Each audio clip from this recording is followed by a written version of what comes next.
Yo, what's up guys, selamat datang kembali di channel gua Harito Tales.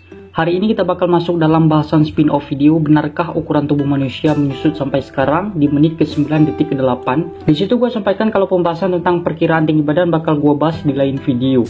Dan hal tersebut akan dibahas pada kesempatan kali ini dengan judul berapa tinggi badanmu yang seharusnya? Seberapa besarkah peran genetik? Langsung aja kita masuk ke dalam pembahasan. Tinggi badan ini adalah salah satu indikator yang bisa memperkirakan kesehatan pada tubuh seseorang. Dari tinggi badan, kita bisa memprediksikan keseimbangan cairan dalam tubuh kita, fungsi paru-paru kita, dampak penyakit pada tubuh kita, metabolisme tubuh kita, dan lain sebagainya. Walaupun tinggi badan bukan satu-satunya komponen yang dapat dilihat untuk menentukan kesehatan tubuh seseorang, tapi ini patut jadi pertimbangan. Karena indikator ini dapat dilihat secara langsung. Apabila seseorang mengalami stunting atau tingginya di bawah standar, kita dapat membuat dugaan bahwa ia mengalami masalah nutrisi yang buruk sejak bayi. Maka dari itu, pengukuran tinggi badan mesti dilakukan sebagai salah satu acuan untuk mendeteksi gangguan dalam tubuh. Pada skala yang lebih besar, tinggi badan ini dapat menjadi bahan perbandingan kesehatan dan pertumbuhan manusia di seluruh dunia sebagai antisipasi lebih lanjut untuk meningkatkan kualitas kesehatan.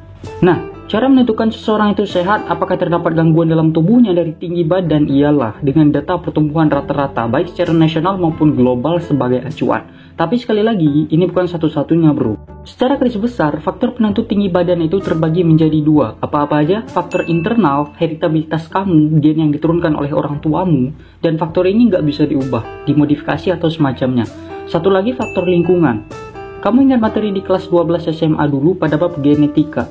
Di video sebelumnya juga gue sebutkan kalau tinggi badan seseorang itu 60-80% dipengaruhi oleh gen. Karakteristik seseorang dan sifat-sifatnya itu sebagian besar diturunkan oleh orang tuanya. Berbagai macam faktor genetik disampaikan oleh DNA pada gen yang berada dalam kromosom. Modifikasi genetik memang udah ada, namun sangat tabu bila dilakukan kepada manusia, mengingat risiko besar yang dibebankan kepada seorang anak baik di masa dini hingga dewasanya.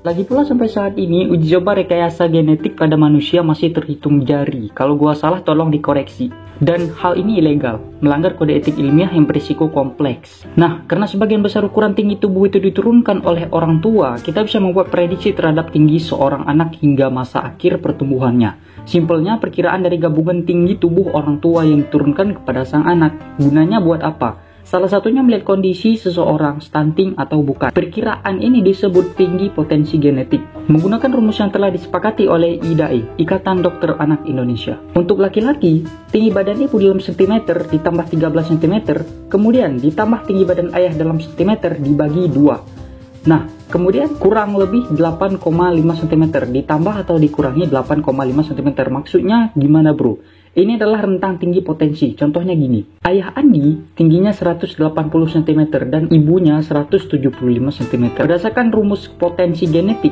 berarti 175 cm ditambah 13 cm, kemudian ditambah 180 cm dibagi 2, dan dikurang 8,5 cm. Hasilnya 175,5 cm. Kita simpan angka ini. Selanjutnya setelah dibagi 2, kita tambah dengan 8,5 cm. 175 cm ditambah 13 cm, kemudian ditambah lagi 180 cm dibagi 2. Kali ini ditambah dengan 8,5 cm, hasilnya 192,5 cm. Jadi rentang potensi tinggi si Andi itu dari 175,5 cm sampai 192,5 cm maksimalnya. Artinya tinggi Andi sampai usia akhir pertumbuhannya berada pada kisaran ini. Si Andi bisa aja tingginya 184, 179 atau 187 cm saat dewasa. Dari cerita bro Andi, kita bisa membuat permisalan jika tingginya di umur 14 atau 15 tahun itu 176 cm, dia punya keinginan tingginya mencapai 192,5 cm.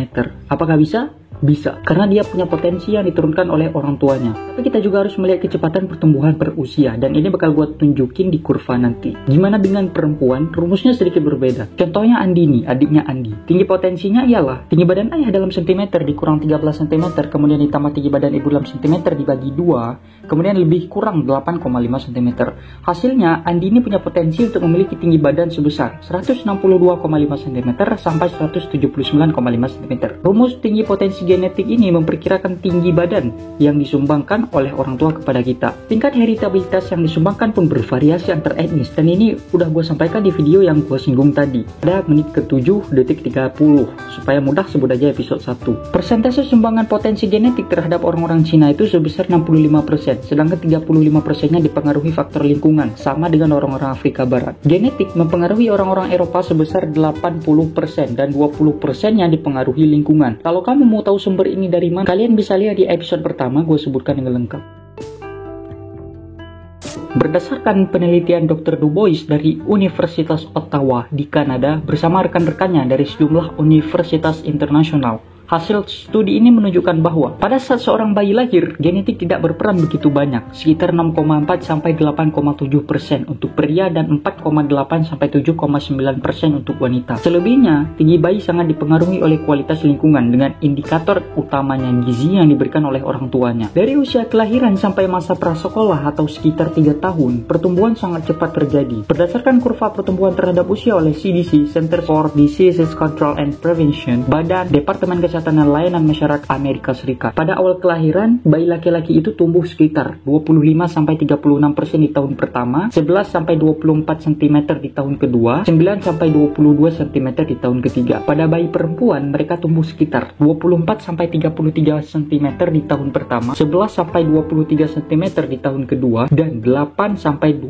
cm di tahun ketiganya. Dan angka ini terus menurun hingga usia 5-6 tahun. Kecepatan pertumbuhan berubah rata-rata konstan tiap tahunnya, hanya kenaikan-kenaikan kecil. Kemudian memasuki usia 12-15 tahun, ini adalah masa pacu tumbuh adolesen. Pastinya setiap data menyajikan perbedaan angka, namun terdapat satu hal objektif bahwa setelah awal kelahiran sampai usia 12 dan 15, pertambahan tinggi itu nggak banyak.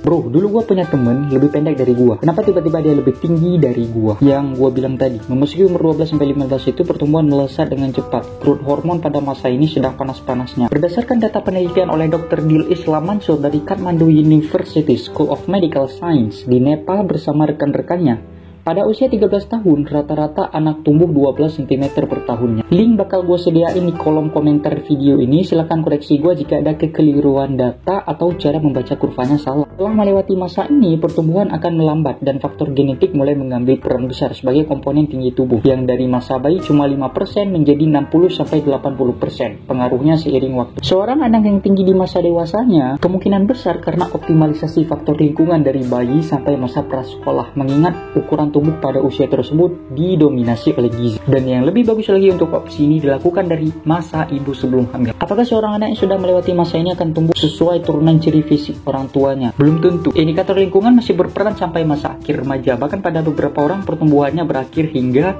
usia 20 tahun. Asalkan lempeng epifisisnya masih terbuka. Kemungkinan juga orang yang masih bisa tumbuh tinggi hingga usia 20-an ini mengalami ketelatan puber. Namun butuh waktu yang sangat lama untuk memaksimalkannya karena persentase faktor lingkungan yang menurun.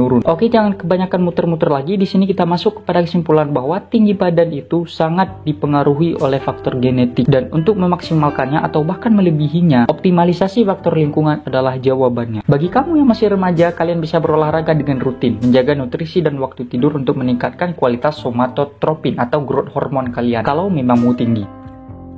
Pembahasan ini masih akan berlanjut, mungkin kapan-kapan. Untuk lebih lengkapnya bisa kalian cek dari jurnal dan informasi lainnya yang gue sertakan. Mohon maaf bila video ini memiliki banyak kekurangan karena terkesan buru-buru dan juga gue lagi seriawan. Silahkan kritik gue jika ada miskonsepsi atau misinformasi, tapi dengan cara yang sopan. See you in my next video.